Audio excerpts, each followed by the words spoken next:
I am wanting you to kill her. You have to end your suffering by ending her joy. That text message was sent by Isaac Apodaca to his girlfriend Kiara McCulley, while his ex-girlfriend Grace slept in their garage. Less than 12 hours later, Grace would be dead from multiple sword wounds, her body discovered in a pool of blood with a failed decapitation attempt. When police arrested Kiara fleeing the scene, she claimed she couldn't remember committing the murder, but she told them something even stranger. Her boyfriend Isaac was part of a secret organization that hunted sex traffickers, and he'd convinced her that killing Grace would make her move up in the ranks. The organization didn't exist. Grace wasn't a sex trafficker, but the text messages proved Isaac had spent 2 years manipulating Kiara into believing both were true. If you want to see how psychological warfare can turn someone into a killer, like, share, subscribe, and hit notifications because this case gets darker with every detail we uncover. Now let's dive into what really happened in Santa Fe, New Mexico. The frantic call came in just after 3 p.m. on October 29, 2022. The voice belonged to a mother whose son, Isaac Apodaca, had just described an unthinkable scene. He'd walked into the detached garage where he lived with his girlfriend and found her standing over a body. Within minutes, officers were racing toward the 5,000 block of Jaguar Drive in Santa Fe. As police vehicles pulled up to the residential property, they immediately spotted a young woman fleeing from a detached garage structure behind the main house. This was Kiara McCulley, and she was running. Officers quickly detained her, but her demeanor was strange, almost disconnected. She wasn't fighting them. She wasn't screaming. She seemed somewhere else entirely. The garage where Isaac and Kiara lived was small, a converted space on Kiara's mother's property. Officers approached with weapons drawn, not knowing what they might find inside. The door was open, and what lay beyond that threshold would haunt everyone who saw it. Grace's body was on the floor. The scene was horrific beyond description. She had been stabbed repeatedly with what appeared to be a large blade. Her injuries were so severe that investigators immediately noted there had been an attempt to decapitate her. Blood covered the floor, and nearby, almost ceremonially placed, was the murder weapon, a blood-stained sword, 3 feet long. Grace had been a real person with a real life. Just 2 months before her death, she had celebrated her 21st birthday at Meow Wolf with her family and friends. It was there, surrounded by people who loved her, that she became engaged to her boyfriend. She posted on Facebook afterward, saying it was the best day she'd had in a long time, an amazing day that ended with a beautiful gesture. Her favorite color was purple, and those close to her described her as someone who lit up every room she entered. Now, just weeks later, that joy had been ripped away. Grace's fiancé, a man named Sparks, would never get to marry her. Her mother, Roma Resendiz, would never see her daughter walk down the aisle. Her sibling Arlo would grow up without Grace. All of it stolen in a garage on an ordinary Saturday afternoon. Grace had friends, she had family, and she had a complicated romantic history with the 2 people who lived in this garage. In the hours to come, investigators would learn that her relationship with Isaac and Kiara was far more tangled than anyone could have imagined. Isaac had also called 911, but from a different location. He'd gone to a nearby AP wireless store to make the call, his voice shaking as he reported what he claimed to have discovered. When police located him there, he seemed distressed, his hands trembling as he explained what had happened. According to Isaac, he had come home to find Kiara in a state of violence. She had looked at him and confessed immediately. Officers separated Isaac and Kiara. They needed to hear both stories independently, without any chance of coordination.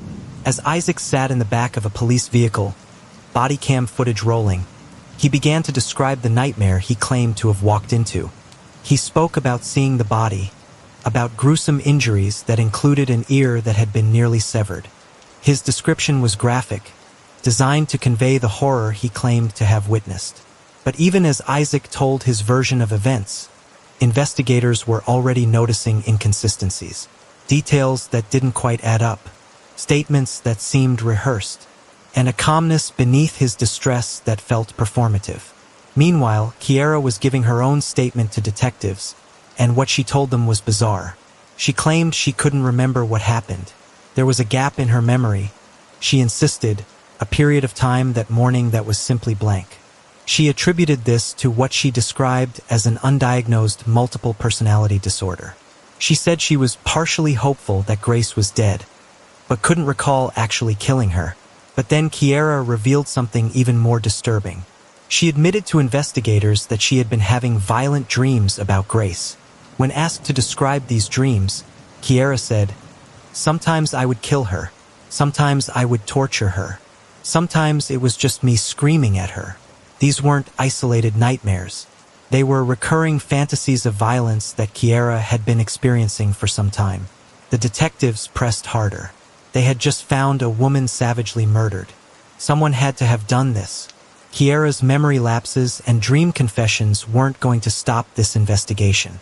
And as officers began processing the crime scene and examining the evidence, they made a discovery that would blow this case wide open. Inside the garage, investigators found cell phones. Isaac's phone, Kiara's phone, and when they began reading through the messages between the couple, they realized this wasn't a crime of passion or a sudden violent outburst. This was something far more sinister.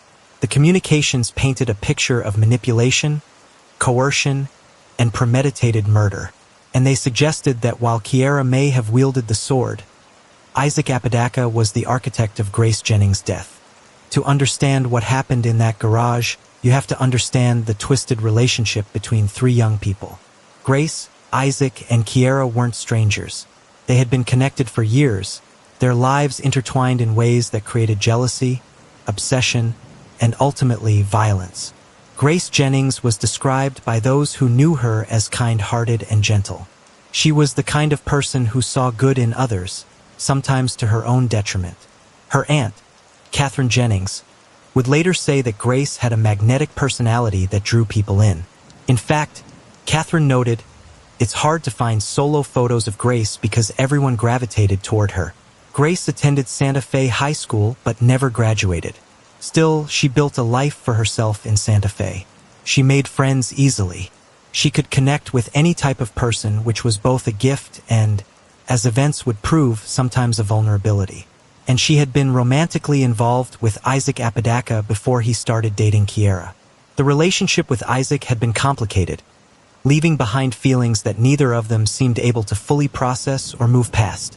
Isaac was 26 at the time of the murder, a man who would later be described by prosecutors as manipulative and controlling. He had a history of troubled relationships, and his connection with Grace had been one of those on-again, off-again dynamics that can breed resentment. They had dated, broken up, but remained in contact, and that contact would prove fatal.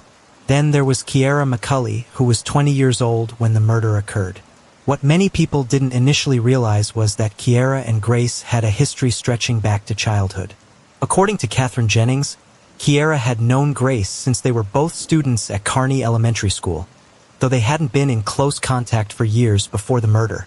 Kiara had also been romantically involved with Grace at some point before becoming Isaac's girlfriend. The exact nature and timeline of that relationship would become a point of confusion as the investigation unfolded. But what was clear was that all three of them existed in a love triangle that defied simple explanation. What do you think? Was Kiara a cold-blooded killer or a victim of manipulation? Drop your thoughts in the comments. And according to Isaac's own statements to police, the night before the murder, all three of them had slept in the same bed together. Let that sink in. The night of October 28th, Grace texted Isaac asking if she could sleep over at the garage where he and Kiara lived. Isaac agreed. He invited her over, and the three of them shared that small space, that bed, together. Less than 24 hours later, Grace would be dead. What happened during that night? What words were exchanged?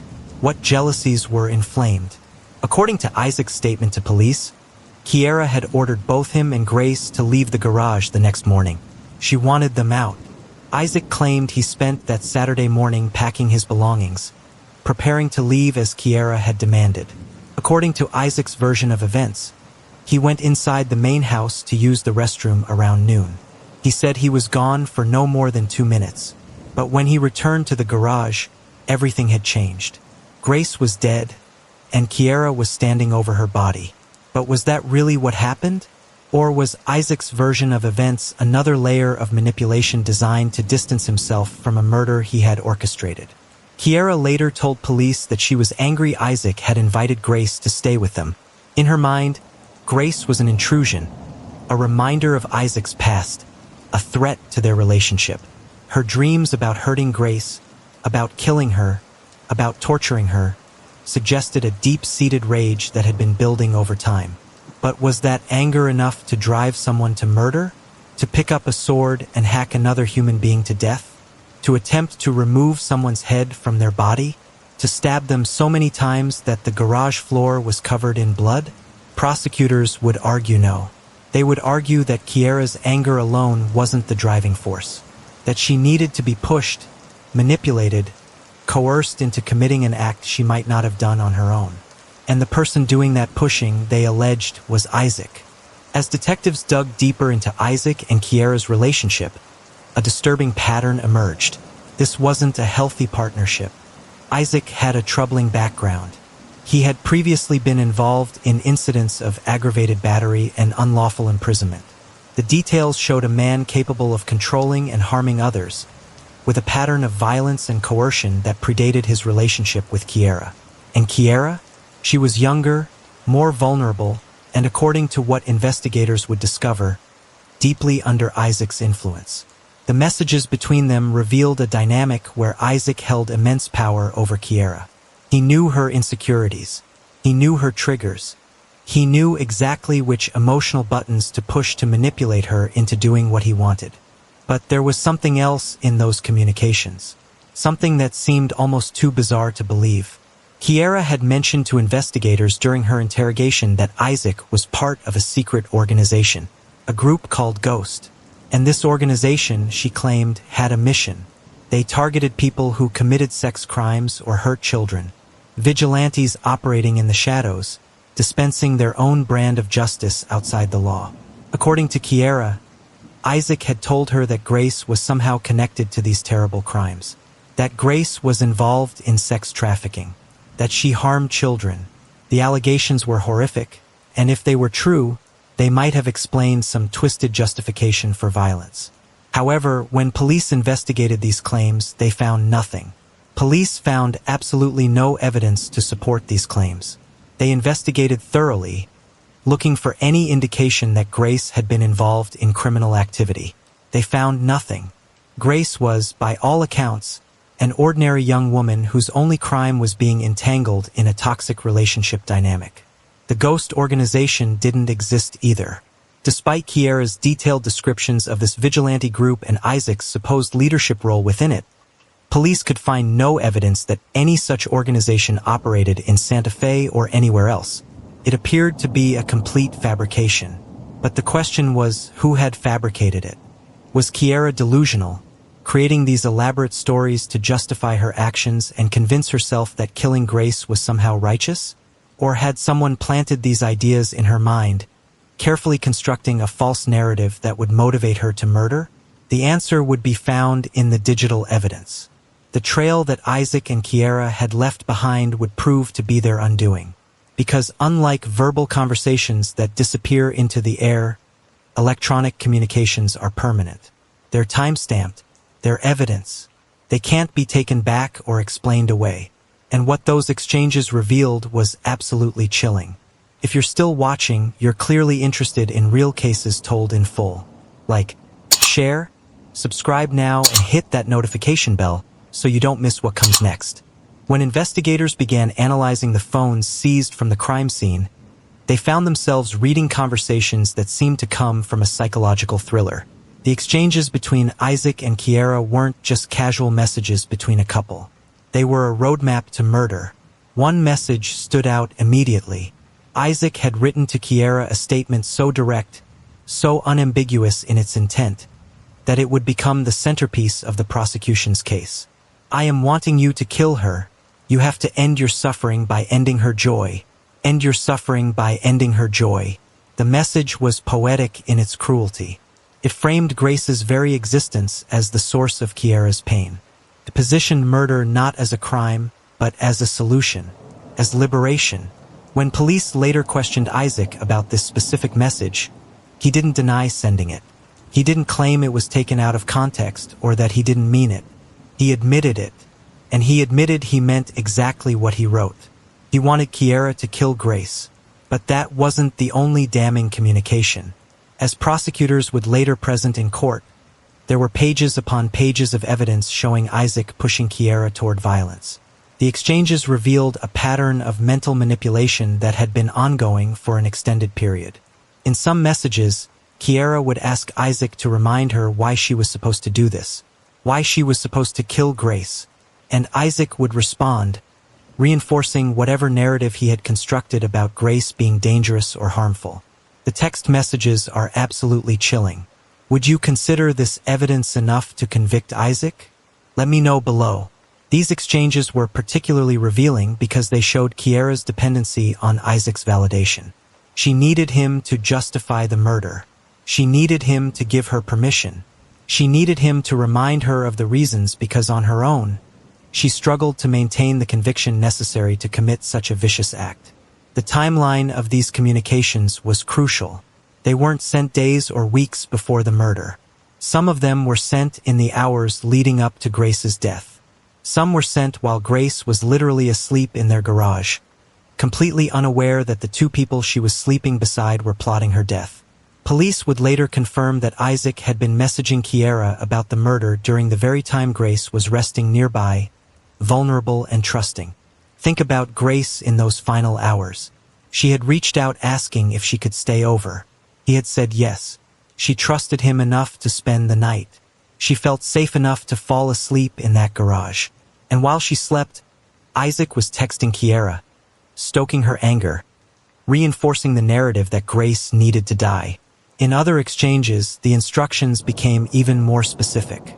Isaac didn't just tell Kiara to kill Grace. He told her how to do it, which weapon to use, how to use it. A judge who later reviewed this evidence would state from the bench that the messages clearly showed Isaac describing how Grace was supposed to be killed. Judge Mary Marlowe Sommer noted, "There's many times where McCulley is asking him to remind her why she's supposed to do this. I think that he definitely describes how she's supposed to be killed. The level of detail was damning. The weapon itself was significant. A large metal blade isn't a common household item. It's not something you grab in a moment of passion during an argument.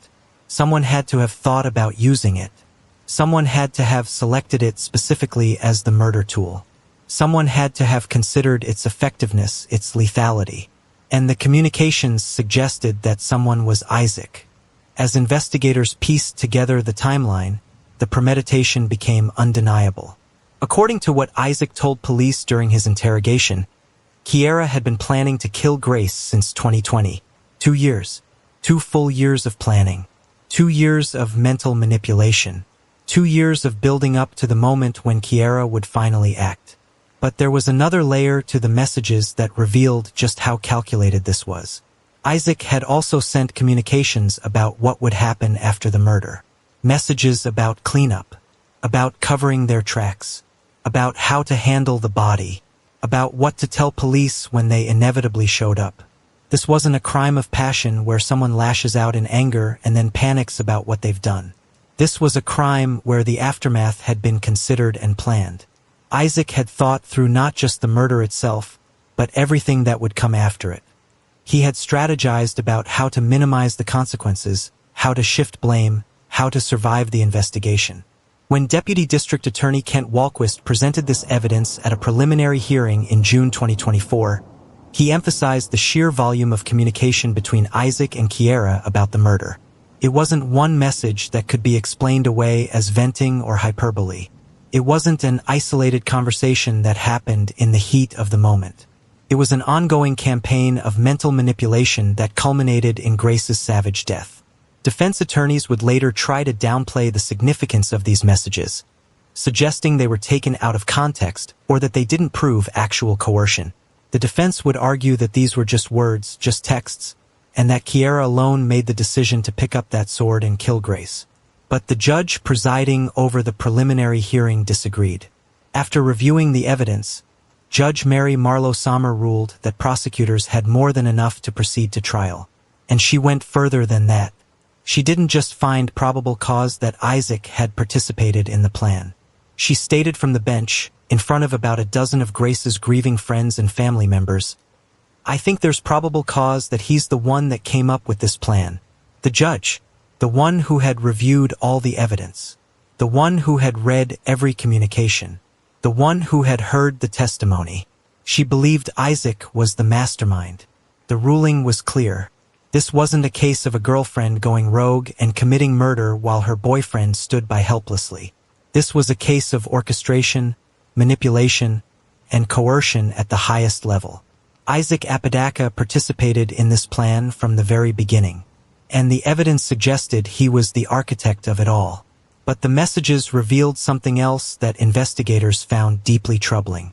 Isaac's communications with Kiara during the time frame of the murder matched almost perfectly with statements Kiara made after her arrest. When Kiara told police about the ghost organization and Isaac's promises about moving up the ranks, those weren't random delusions that she had invented on her own.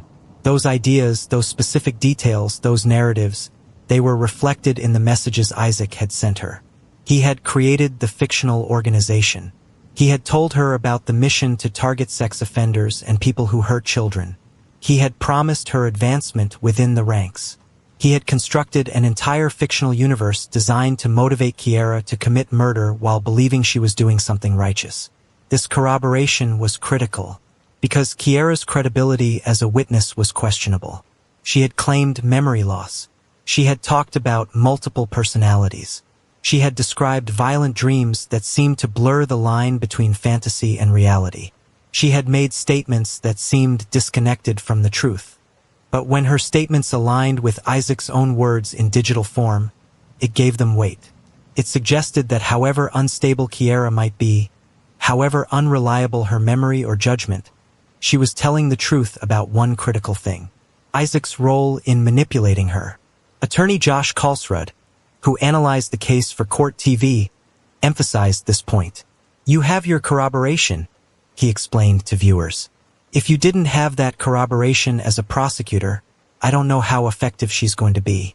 But with this corroboration, it's going to be very difficult for the defense to explain that away."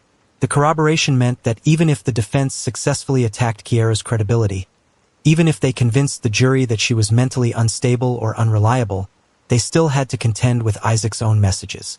Communications he couldn't deny. Messages that came from his own phone, sent by his own hands, expressing his own intent. The defense would try to explain them away, but the evidence spoke for itself.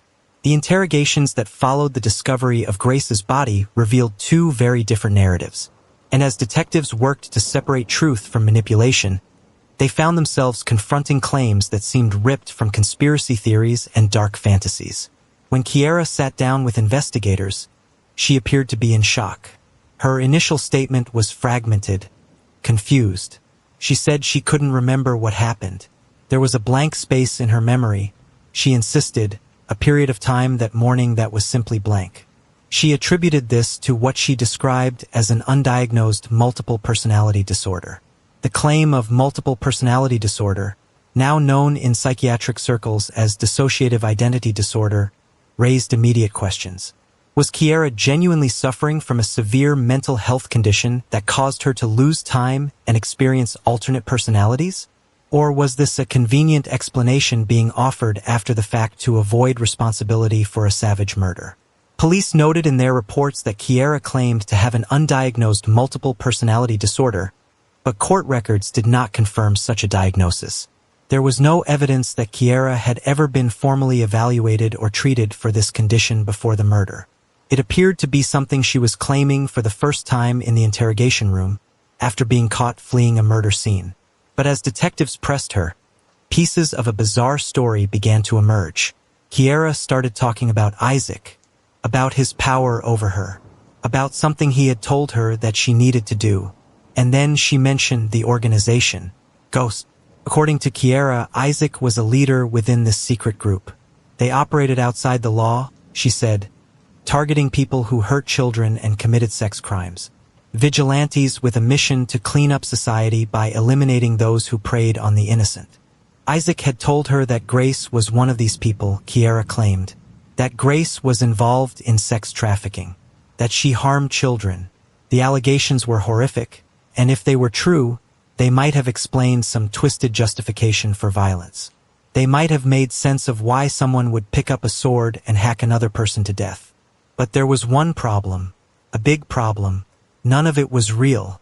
Deputy District Attorney Haley Murphy would later describe the case as one of the most unusual she had ever encountered in her career. The facts and the stories that were told by McCulley and Apodaca were very unusual, she told the court, involving elements of vigilante groups or that Grace was somehow a sex trafficker that does not seem to have any basis in fact or reality. Murphy was careful to emphasize this point publicly because the allegations against Grace were so serious. The prosecutor didn't want Grace's memory to be tainted by these false accusations. She wanted to make it absolutely clear that there was no evidence, none whatsoever, that Grace had been involved in sex trafficking or crimes against children. Then there was Kiara's claim about a gang rape. She told police that she herself had been the victim of a gang rape in 2016, and she claimed that Grace had witnessed the incident but done nothing to help her. This allegation, if true, could have provided a powerful motive. The idea that Grace had stood by while Kiara was assaulted would explain intense feelings of betrayal and rage. But when police investigated this claim, they found discrepancies. A sexual assault involving Kiara had indeed been reported, but not until 2020, 4 years after the alleged 2016 incident. And when officers reviewed the 2020 report, they found that the details didn't match what Kiara was now claiming during her interrogation about the murder. The timeline was wrong. The circumstances were different. Something didn't add up. Here's my question for you. At what point does psychological manipulation become criminal coercion? Comment your take. During his own interrogation, Isaac presented a completely different version of events. In body cam footage that would later be released to the public, Isaac portrayed himself as a victim. He told officers that Kiara had been violent with him the night before the murder, that she had threatened him, that he was afraid of her. According to Isaac's account, on the morning of October 29th, Kiara had ordered both him and Grace to leave the garage. She wanted them out. Isaac claimed he spent that morning packing his belongings, preparing to leave as Kiara had demanded. Then Isaac said he went inside the main house to use the restroom around noon. He was very specific about the timeline.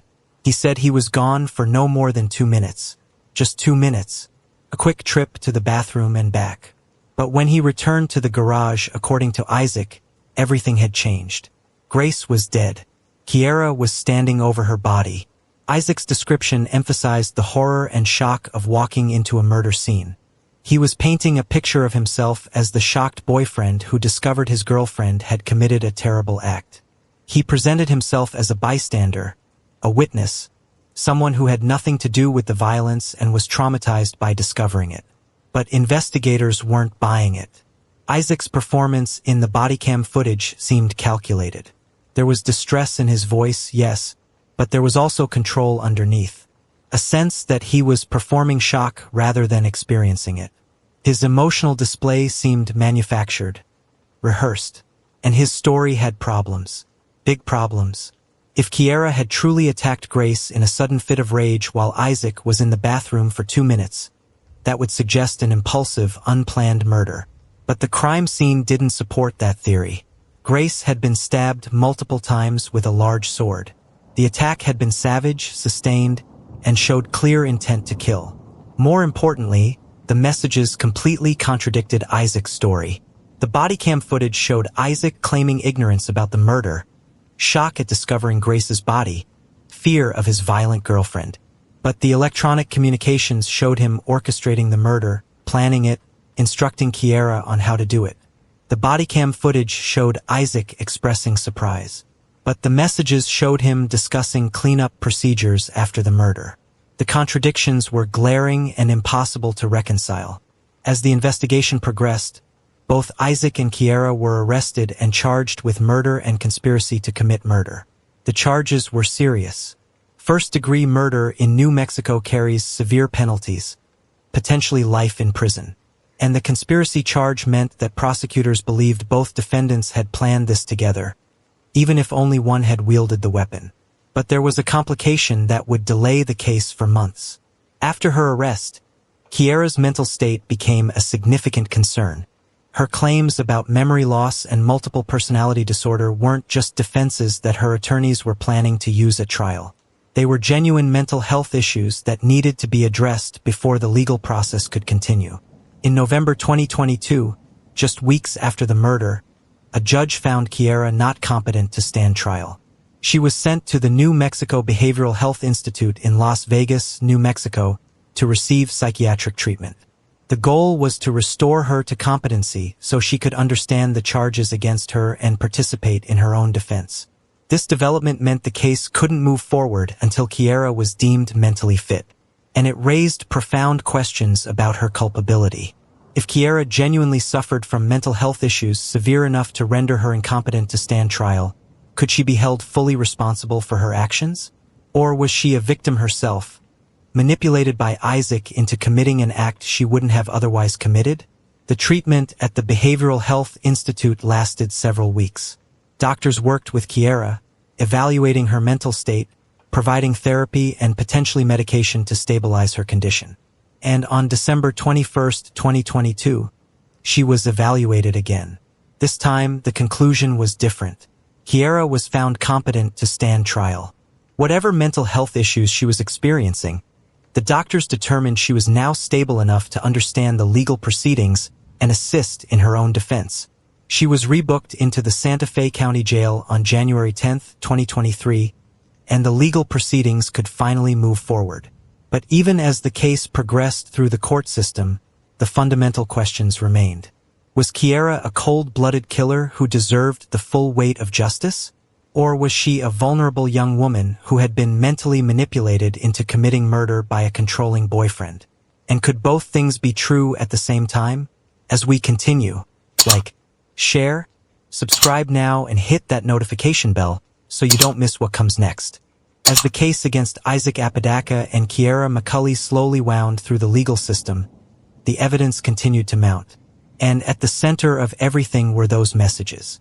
The digital confession that neither defendant could explain away.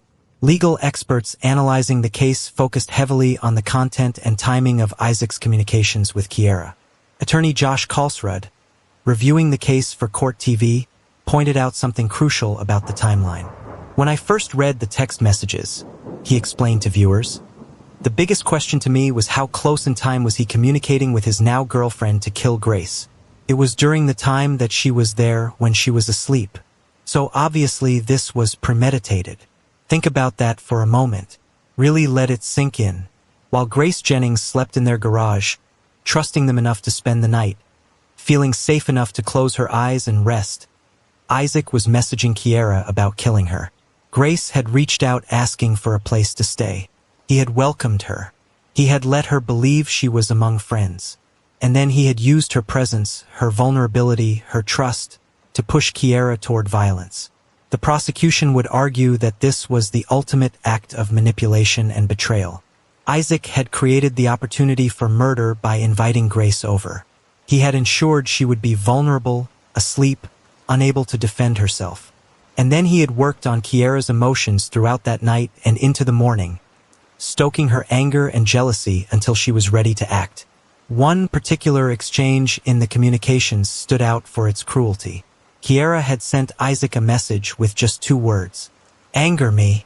She was asking him to make her angry, to give her a reason to hate Grace, to fuel the violence she knew she was supposed to commit but perhaps couldn't quite bring herself to do on her own.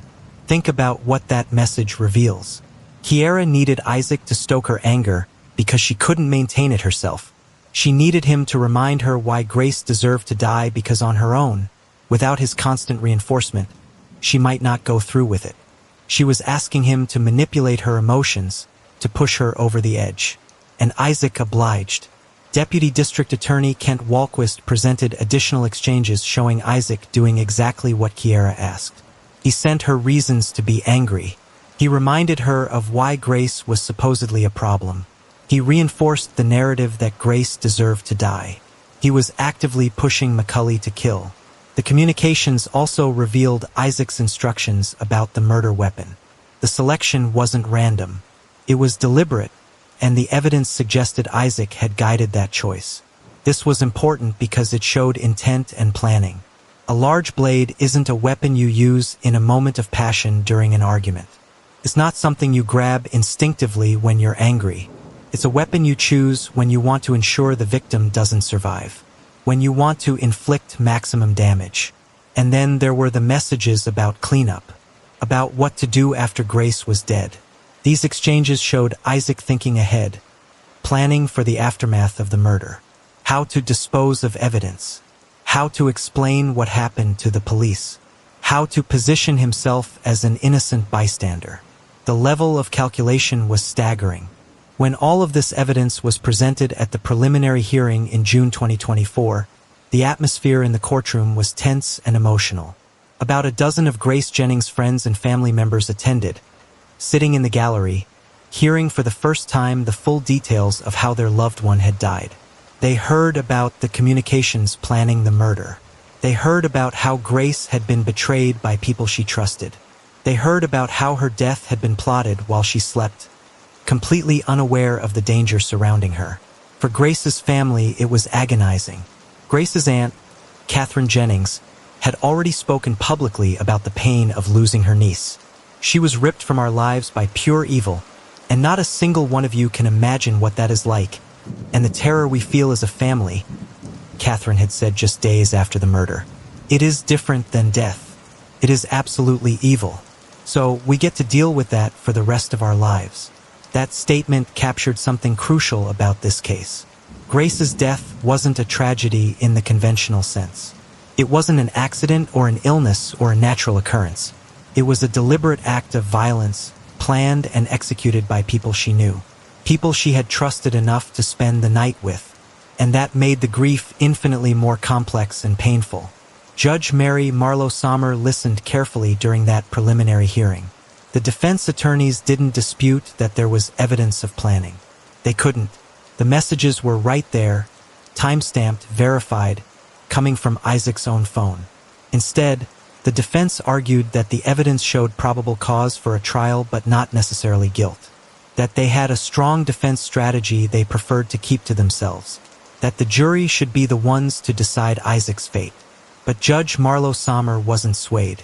After reviewing pages of communications, witness statements, physical evidence from the crime scene, and testimony from investigators, she made her ruling. Isaac Apodaca participated in this plan from the very beginning. There was enough evidence to move forward to trial, and the judge went further. She stated her belief that Isaac wasn't just a participant. He was the originator, the mastermind, the one who came up with the plan in the first place. This ruling validated the prosecution's entire theory of the case. As 2023 turned into 2024 and then into 2025, the case faced multiple delays. The initial trial date had been set for August 2023, more than 9 months after the murder. But it kept getting pushed back. There were legal motions to file. There were competency evaluations to complete. There were attorneys who needed to be replaced. In August 2024, nearly 2 years after the murder, attorneys told the court that DNA evidence was backlogged at New Mexico's forensic laboratory. The testing hadn't been completed, and they couldn't proceed to trial without it. Deputy District Attorney Murphy had earlier described the case as being in a holding pattern while they waited for these crucial results. This DNA evidence was crucial. It would confirm whose blood was on the weapon. It would show whose fingerprints were present. It would provide physical evidence tying Kiara and potentially Isaac to the murder in ways that went beyond electronic communications and testimony. But the state lab was overwhelmed with cases, and the Grace Jennings case had to wait its turn. Meanwhile, behind the scenes, prosecutors were working on a different strategy. They had the messages. They had the witness statements. They had physical evidence from the crime scene. They had Isaac's own admissions during his police interrogation. They had a strong case, but they also knew that Kiara's testimony could be the most powerful evidence of all. She was there when the murder happened. She committed the act. She could tell a jury exactly what it felt like to be under Isaac's control. She could explain how the manipulation worked from the inside. She could make the coercion real and tangible in ways that communications alone couldn't. In March 2024, attorneys for both defendants told the court they expected the cases to be resolved through plea agreements. This is common in murder cases, especially ones with complicated facts and questions of culpability. Trials are expensive, risky, and emotionally draining for everyone involved, especially victims' families. If prosecutors can secure guilty pleas that guarantee significant prison time and avoid the uncertainty of a jury trial, they often take that option. It provides closure, ensures punishment, and spares the victim's family from having to sit through a lengthy trial rehashing every painful detail of their loved one's death. For Kiara, a plea deal made sense from multiple angles. She was clearly guilty of killing Grace. There was no dispute about that fact. She had been caught fleeing the scene. The murder weapon had her fingerprints on it. Physical evidence tied her directly to the killing. The only real question was the degree of her culpability and whether a coercion defense would work with a jury. For Isaac, a plea deal was more complicated. He maintained his innocence. He claimed he hadn't killed anyone. He insisted he was just a bystander. But the messages made his position nearly impossible to maintain. And prosecutors knew that if they could get Kiara to cooperate, to agree to testify against Isaac at his trial, their case would become almost airtight. The question of competency had hung over Kiara McCulley from the moment of her arrest. Her claims of memory loss, her descriptions of undiagnosed multiple personality disorder, her fragmented mental state, all of it raised serious questions about whether she was fit to stand trial. As the case progressed through 2023 and into 2024, Kiara's attorneys had to balance multiple competing concerns. Their client had clearly committed murder. There was no dispute about that fundamental fact. She had been found at the scene. The murder weapon had her fingerprints on it. Physical evidence tied her directly to the killing. Video footage showed her fleeing. The only question was why she did it and who else was responsible. The coercion defense was compelling but risky. Arguing that Isaac manipulated Kiara into killing Grace meant admitting Kiara committed the murder while simultaneously arguing she wasn't fully culpable. It required the jury to hold two seemingly contradictory ideas in their heads at the same time. They had to believe that Kiara was both capable of wielding a sword to hack another person to death in a sustained, vicious attack, and simultaneously so vulnerable that she could be manipulated into doing something she wouldn't otherwise do. That's a difficult needle to thread. Juries are often skeptical of defendants who claim they were forced or coerced into committing violent crimes. The natural questions arise immediately. Why didn't you just say no? Why didn't you refuse? Why didn't you walk away? Why didn't you go to the police? Why didn't you tell someone what Isaac was asking you to do? For the coercion defense to work, prosecutors would need to prove that Isaac's control over Kiara was so complete, so overwhelming, that she genuinely felt she had no choice. That she was trapped. That refusing Isaac wasn't an option she felt she had. The messages helped establish this control. The repeated instances of Kiara asking Isaac to remind her why she should kill Grace showed a troubling dependency. She couldn't maintain her own motivation. She needed his constant reinforcement. She needed him to justify the murder because she couldn't justify it to herself. The communications about the ghost organization showed Isaac had created an entire fictional reality for Kiara to inhabit. He had built a complete narrative structure with rules, hierarchy, missions, and rewards. He had given Kiara a framework in which killing Grace wasn't murder but rather a righteous act of vigilante justice. The promises about moving up in ranks showed Isaac dangling rewards for compliance. He was using basic manipulation techniques, offering Kiara something she wanted, status and recognition within the organization, in exchange for committing murder. But there was still a fundamental problem that the defense would have to address. At some point, regardless of what Isaac had told her, regardless of what she believed about the ghost organization, regardless of her mental state, Kiara had picked up that sword. She had raised it above her head. She had brought it down on Grace's body. Not once, not twice, but multiple times. She had stabbed Grace so many times that the garage floor was covered in blood. She had attempted to decapitate her victim. These actions required conscious choice, physical strength, and sustained effort. This wasn't a single moment of impulse that she immediately regretted. This was a prolonged, savage attack. Could someone who did that really claim they were merely following orders? Could they argue they were so manipulated that they bore reduced responsibility? These were the questions a jury would have to grapple with, and the answers weren't clear. Prosecutors understood these dynamics perfectly. They knew that Kiara's mental health issues and the coercion evidence made her a somewhat sympathetic defendant. But they also knew that Grace was dead. A young woman who had just gotten engaged, who had her whole life ahead of her, who had done nothing wrong, was gone. And someone needed to be held accountable for that death. The question was how to balance justice for Grace with the recognition that Kiara might also be, in some sense, a victim of Isaac's manipulation. How do you punish someone for taking a life when they were potentially acting under another person's control? This is where plea negotiations became crucial. A plea deal could acknowledge both realities simultaneously. It could punish Kiara severely for taking Grace's life while also recognizing the mitigating circumstances of Isaac's coercion. It could ensure she spent decades in prison while stopping short of a life sentence that might not account for her victimization. And critically, a plea deal could secure Kiara's cooperation in prosecuting Isaac, the person prosecutors believed was the real mastermind behind the murder. It could transform Kiara from a defendant into the star witness against the person who had manipulated her into killing. By late 2024, it appeared both defendants were moving toward plea agreements. The families wanted closure. The attorneys wanted resolution. The court wanted to clear the case from its docket. Everyone seemed to be moving in the same direction. Isaac had even signed a plea deal at one point. The document was prepared, reviewed, and executed.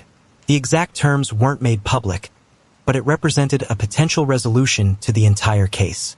Isaac would admit to some level of responsibility for Grace's death, serve significant prison time, and avoid the uncertainty and publicity of a trial. But then something unexpected happened that would change the entire trajectory of the case. In November 2024, during what should have been a routine court hearing, Isaac's new attorney Jay Nair stood up and made an announcement that shocked everyone in the courtroom. Isaac Apodaca no longer wished to accept the plea offer. He was rejecting the deal. He wanted to go to trial. Judge T. Glenn Ellington, who had the signed plea agreement sitting in front of him on the bench, paused. He looked at the document. He looked at Isaac. He looked at the attorneys. And then, in a dramatic moment that court observers would describe as stunning, the judge physically ripped the plea agreement apart. The deal was dead. The signed contract was destroyed. Isaac was going to trial. Nair, who had recently taken over Isaac's case from a pair of previous attorneys who had withdrawn because Isaac refused to speak with them anymore, told the court he needed time to get up to speed on the case. The original trial dates that had been set for December 2024 would need to be postponed. He was continuing to negotiate with prosecutors. Nair said, but as of that moment, they didn't have a meeting of the minds regarding a plea agreement. The rejection of the plea deal marked another delay in a case that had already been delayed multiple times over more than 2 years. It also signaled something important about Isaac's state of mind. He was preparing to fight. He was willing to risk everything, his entire future, on his ability to convince a jury of his innocence.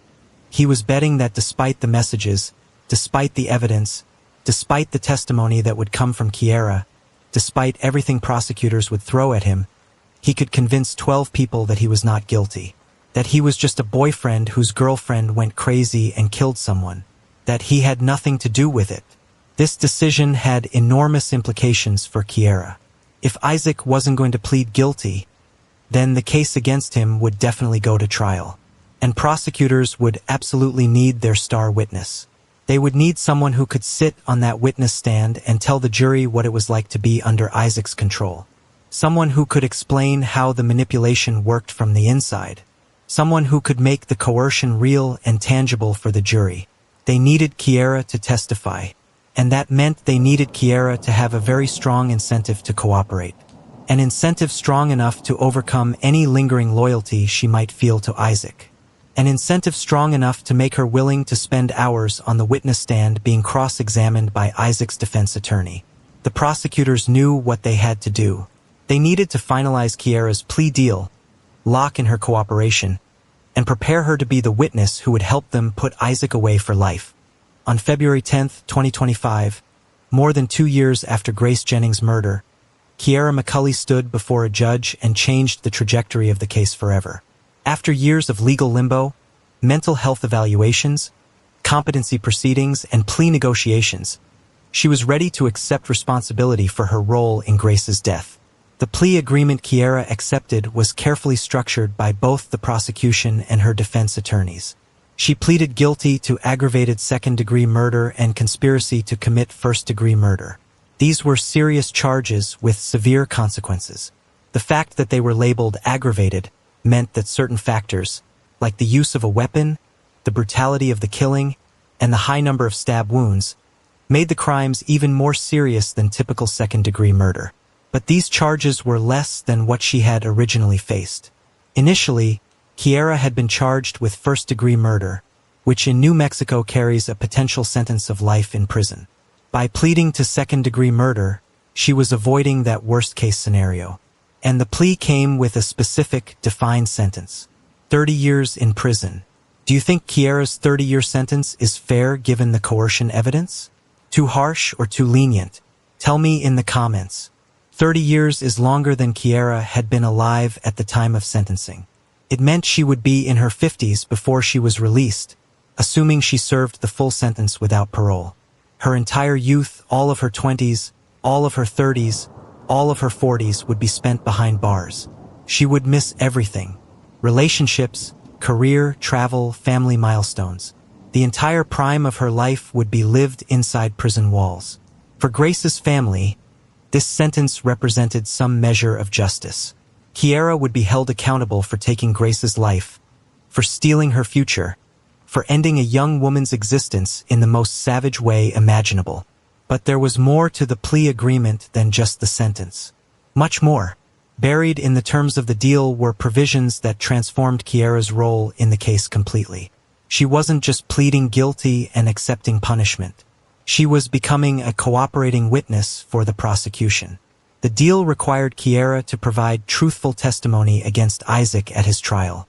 She had to tell prosecutors everything she knew about Isaac's role in planning and executing the murder. She had to sit down for interviews, answer questions, review evidence, and prepare to testify.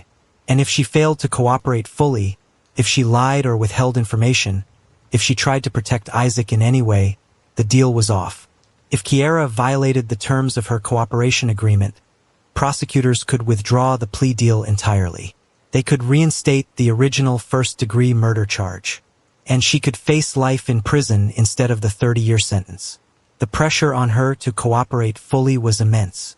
Deputy District Attorney Haley Murphy explained why this plea agreement was so important to the prosecution's case against Isaac. "We're grateful to have some measure of justice today in the case against Kiara," Murphy told reporters gathered outside the courthouse. But she also noted that the deal accomplished several critical objectives beyond just punishing Kiara. The plea deal guaranteed there would be no appeals after trial. Kiara couldn't come back years later and claim her conviction was improper. There would be no incompetency challenges, no arguments that she wasn't mentally fit to enter the plea, no further delays that could drag the case out for additional years. It locked in Kiara's conviction and ensured finality. More importantly, from the prosecution's perspective, it gave them the witness they desperately needed to put Isaac away. Without Kiara's testimony, the case against Isaac relied heavily on electronic communications and circumstantial evidence. Those were powerful. The messages were damning. But they still required the jury to infer Isaac's intent and his level of control over Kiara. With Kiara on the witness stand, prosecutors could put a human face on that control. They could have her describe in her own words what it was like to be under Isaac's manipulation. How he slowly constructed the ghost organization narrative over months and years. How he convinced her that Grace was a sex trafficker who deserved to die. How he pushed her toward violence by stoking her anger and jealousy. How he made her feel like killing Grace was the only option. Kiara could testify about the dreams she had about hurting Grace, dreams that Isaac encouraged rather than discouraged. She could describe the years of preparation that led up to the murder. She could explain how Isaac's communications worked on her mind, reinforcing the narrative until she believed it completely. Murphy emphasized the human element of the case when discussing the plea agreement. It really is a case that has shocked the community, shocked law enforcement, and has left a family devastated, she said to the assembled media. The family has talked at length to what a kind-hearted person Grace was, and those are two things we are keeping in mind. For Grace's family, the plea agreement was bittersweet. On one hand, Kiara was accepting responsibility and would spend decades in prison. She would be punished. She would lose her freedom for the majority of her adult life. There was accountability. On the other hand, 30 years couldn't bring Grace back. No sentence, no matter how long, could undo what had been done in that garage. Grace was gone. The young woman who had magnetic charm and drew everyone toward her, who had just gotten engaged to the man she loved, would never come home. Grace's fiancé, Sparks, who had called her the love of his life, would never get to marry her. He had told investigators after the murder, fighting back tears, "I just wish I could hug her or hold her one last time or talk to her and just make her smile again." That wish would never be granted. Grace's mother Roma, her sibling Arlo, her Aunt Catherine, all of them would have to live with the whole Grace's absence left in their lives. But the plea agreement did something else that mattered deeply to the family. It ensured that Isaac Apodaca, the person they believed was most responsible for Grace's death, would face trial. With Kiara's cooperation locked in, prosecutors could build the strongest possible case against Isaac. They could prove not just that he coerced Kiara, but exactly how he did it, why he did it, and what he told her to convince her to kill. The timing of Kiara's plea agreement was also strategically significant. It came just weeks before Isaac's trial was scheduled to begin. Prosecutors now had time to prepare Kiara for what would be intense, grueling testimony. They could go through her story in detail, making sure she understood what would be asked of her and what she needed to say. They could corroborate her testimony with the communications and other evidence, building a case that was bulletproof. For Isaac's defense team, Kiara's plea deal was a nightmare scenario. Their entire defense strategy would likely revolve around discrediting Kiara as a witness. They would point to her mental health issues as evidence that she couldn't be trusted. They would highlight her claims of memory loss and multiple personality disorder. They would argue she was an unreliable narrator whose testimony should be viewed with extreme skepticism. The defense would suggest that Kiara was the sole party responsible for Grace's murder, that she had acted independently based on her own jealousy and rage, and that she was now trying to shift blame to Isaac to reduce her own sentence. They would point out that she had everything to gain by cooperating with prosecutors and testifying against Isaac. But the prosecution had anticipated this strategy from the beginning. That's why the electronic communications were so important. Because even if the jury had doubts about Kiara's credibility, even if they thought she was mentally unstable or unreliable, they still had to contend with Isaac's own messages. Those communications spoke for themselves. They were Isaac's own words, his own instructions, his own manipulation captured in digital form, time-stamped and verified. Kiara's testimony would bring those messages to life, would provide context and emotional weight. But even without her, the messages were devastatingly incriminating. As news of the plea agreement spread, the case began attracting even more national attention. Court TV, which had been covering the case from the beginning, listed the Isaac Apodaca trial as one of their most anticipated trials of 2026. Legal analysts started weighing in with their predictions about what would happen at trial.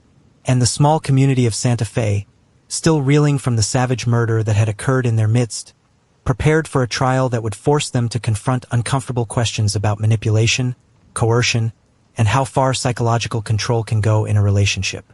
The plea agreement had been accepted. Kiara would serve 30 years. Isaac had rejected his own plea deal, and now all eyes turned to the upcoming trial. Isaac Apodaca's trial is set to begin February 2026. As of now, he shows no signs of accepting a plea agreement. His attorney, Jay Nair, continues to maintain that Isaac will fight the charges all the way through trial, which means this case is heading for a courtroom showdown that could captivate the nation and set important legal precedents about coercion and criminal responsibility. The stakes for Isaac couldn't possibly be higher.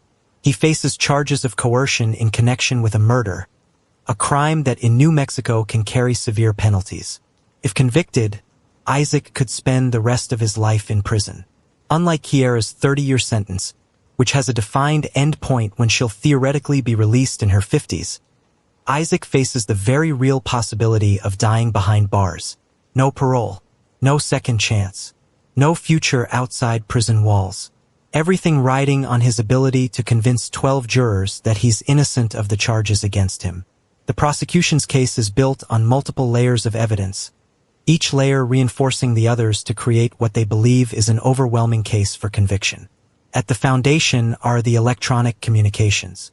Those damning digital exchanges that show Isaac telling Kiara to kill Grace, instructing her on methods, promising her advancement in the fictional ghost organization, and discussing cleanup procedures after the murder. These messages are time-stamped with precision. They're verified as coming from Isaac's phone. They can't be denied or explained away as forgeries. They represent Isaac's own words, sent by his own hands, expressing his own intent. And they form the documentary backbone of the prosecution's case. On top of that foundation sits Kiara's testimony. She will take the witness stand, likely for multiple days, and describe in detail what it was like to be under Isaac's control. She will explain how he slowly, methodically constructed the ghost organization narrative over months and years. She will describe how he convinced her that Grace was a sex trafficker who deserved to die. She will detail how he manipulated her emotions, stoking her anger and jealousy until she was ready to commit murder. Her testimony will be emotional. It will be detailed, and it will be corroborated at every turn by those communications that Isaac can't deny. When Kiara says Isaac told her she would move up in the ranks of Ghost, prosecutors will show the jury the message where Isaac made exactly that promise. When Kiara describes Isaac instructing her on how to kill Grace, prosecutors will show the exchanges containing those instructions. Then there's the physical evidence. The weapon recovered from the crime scene. The forensic analysis of the garage where Grace was killed. The body cam footage of Isaac's statements to police, which can be compared against what the evidence actually shows to highlight his lies and misdirection. All of this will be presented to the jury as they try to determine whether Isaac coerced Kiara or whether she acted independently based on her own motives. The defense will have an extraordinarily difficult task ahead of them. They need to convince the jury that despite all this evidence, despite the overwhelming documentation of Isaac's involvement, he is somehow innocent. Their strategy will almost certainly focus on attacking Kiara's credibility as a witness. They will point out that Kiara has admitted to committing murder. She's the one who picked up the sword. She's the one who stabbed Grace multiple times. She's the one who attempted to decapitate the victim. She's a convicted killer who has everything to gain by blaming Isaac and cooperating with prosecutors. The defense will highlight Kiara's mental health issues extensively. Her claims of memory loss. Her statements about having an undiagnosed multiple personality disorder. Her admission that she had violent dreams about killing and torturing Grace. They will argue that this is not a reliable person whose testimony should be trusted. They will paint her as someone who is mentally unstable, prone to violence, and now desperately trying to reduce her own culpability by blaming her boyfriend for a murder she committed alone. They will suggest that the communications, while perhaps inappropriate or disturbing, don't actually prove coercion. That they're just words, and Kiara alone made the decision to act on them. The defense may also argue that the messages were taken out of context. That when Isaac wrote about wanting Kiara to kill Grace, he was just venting frustration, not giving actual instructions. That he never believed Kiara would really kill Grace. That he's shocked and horrified by what his girlfriend did. But legal experts who have analyzed the case are deeply skeptical of these defenses. The evidence is simply too strong. The communications are too specific and too numerous to be explained away as venting or hyperbole. The corroboration between Kiara's statements and Isaac's own messages is too perfect. Legal analysts who have examined the case note that the information in the electronic communications amounts to a confession. And with the corroboration from Kiara's testimony matching those messages perfectly, it's going to be very difficult for the defense to explain that away. The prosecution has built a case with multiple reinforcing layers of proof. The trial will also raise profound questions about criminal responsibility and coercion that go beyond just this case. Can someone be held guilty of murder they didn't physically commit? Can psychological manipulation rise to the level of legal coercion? How much control must someone have over another person before they become criminally liable for that person's actions? These aren't just academic questions debated in law school classrooms. They go to the heart of how we understand criminal culpability in relationships characterized by power imbalances and psychological abuse. If Isaac is convicted, it will affirm a principle that many believe is crucial. Someone can be held accountable for murder even if they never touched the weapon, as long as they psychologically manipulated another person into killing. It would send a message that puppet masters who pull strings from behind the scenes are just as guilty as the people who carry out their orders. That psychological coercion can be as effective and as criminal as physical force. If he's acquitted, it will suggest something very different. That psychological manipulation, no matter how extensive, no matter how well documented, no matter how effective, isn't enough to constitute legal coercion under criminal law. That each person is ultimately responsible for their own actions, regardless of outside influence. That Kiara alone chose to pick up that sword and use it. For Grace's family, the trial represents a final chance for justice and accountability. They will sit in that courtroom, day after day, and hear every detail of how Grace died. How she was betrayed by people she considered friends. How she was murdered while sleeping in what she thought was a safe place. They will have to relive the trauma of losing her while waiting for a jury to decide Isaac's fate. The family has already made clear through their public statements that they want the world to remember Grace as more than just a victim in a shocking crime. She was someone's daughter, someone's niece, someone's fiancée, someone's friend. She was the kind of person who made people gravitate toward her. She had just celebrated what she called the best birthday of her life. She had just gotten engaged to the man she loved. She had dreams and plans and a future ahead of her. And all of that was stolen in the most vicious, violent way imaginable. Deputy District Attorney Murphy has described this as one of the most unusual cases she has ever encountered in her career. The bizarre elements, the secret organization claims that turned out to be complete fiction, the love triangle dynamics, the sword murder, all of it combines to create a case that seems almost too strange to be real. But it is real. Grace Jennings really died. Kiara McCulley really killed her with a sword. And Isaac Apodaca really sent those communications planning and instructing the murder. As the trial date approaches, both sides are in intense preparation mode. Prosecutors are refining their strategy, preparing their witnesses, including Kiara, for hours of testimony, organizing their evidence into a compelling narrative that will resonate with jurors. The defense is building their case, looking for any weaknesses in the prosecution's theory, preparing to attack Kiara's credibility at every opportunity, crafting arguments that might create reasonable doubt in the minds of even one or two jurors. The jury will be selected from residents of Santa Fe, people who may have heard about this case through local news coverage but hopefully haven't formed strong opinions yet. They will be asked to set aside any preconceptions and evaluate the evidence objectively. They will be given detailed instructions on the law of coercion, on conspiracy, on how to weigh witness testimony against physical evidence. And then they will deliberate. They will discuss the communications. They will evaluate Kiara's testimony. They will debate whether Isaac is guilty of coercing his girlfriend to commit murder, or whether he's simply a man whose girlfriend committed a horrific crime and is now trying to take him down with her. The verdict, when it comes, will close one chapter of this tragic story. But it won't undo what happened in that garage on October 29, 2022. It won't bring Grace Jennings back to her family. It won't restore the years that Kiara McCulley will spend in prison. It won't erase the pain that Grace's mother, her sibling, her fiancé, her aunt, and all the people who loved her have endured. What it will do is provide an answer to the question that has haunted this case from the very beginning. Was Isaac Apodaca the puppet master who orchestrated Grace Jennings' murder through psychological manipulation? elaborate lies, and systematic coercion? Or was he simply a bystander to his girlfriend's independent act of violence? In the coming weeks, a jury of 12 ordinary citizens will be asked to make that determination. And the Isaac Apodaca case, the sword murder conspiracy that shocked Santa Fe and captured national attention, will finally reach its conclusion. The trial is set to begin. The evidence is overwhelming. The stakes couldn't be higher.